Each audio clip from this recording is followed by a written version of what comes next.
State and local leaders are looking at the possibility of phasing out of the Stay Safe, Stay Home directive in the coming weeks. Fox 13's Max Roth joins us with a look at the test results they need to see in order to make that decision. Max. Yeah, thanks, Kelly and Bob. With standard testing for the virus, as you mentioned, the state epidemiologist likes what she is seeing.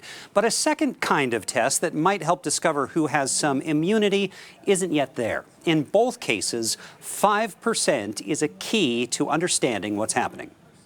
5% in our overall testing rate has been a good thing for Utah. Utah's tested a lot of people, and we don't have that many positive results. Some states have like 20% positive results. 5% is good. And when you look at, this is our overall, each of these blue lines, each day in the last week, the overall number of positive test results for the state, for all the cases the state has seen as a whole. And you can see it's been declining as the week goes on, down to 4.6%. Really good, although you can also see that we tend to get more positives the fewer tests you have, because when you have more tests, you're probably getting people testing who aren't feeling as many symptoms otherwise. Anyway, it's good that we're seeing that percentage go down for the state as a whole. But now let's talk about antibody tests. Testing people to see if maybe they're immune, maybe they had it and didn't know it.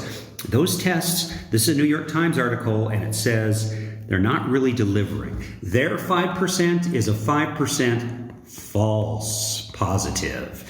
And so what does that mean? Well, let's say you work in a building where there are 20 people and you want to make sure that nobody has it and see if somebody is immune. Well, if it's a 5% false positive rate, you test 20 people, you get 18 negatives back. Okay, good.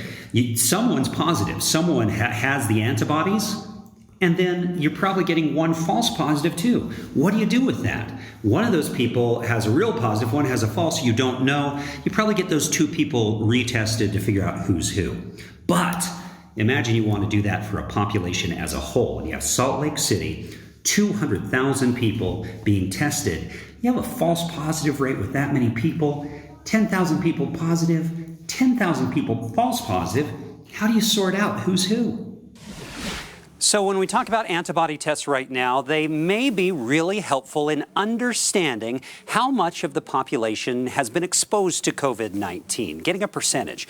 You just don't want to use those tests as they are right now to reassure people that they have immunity when they may not. Live in the newsroom, Max Roth, Fox 13 News, Utah.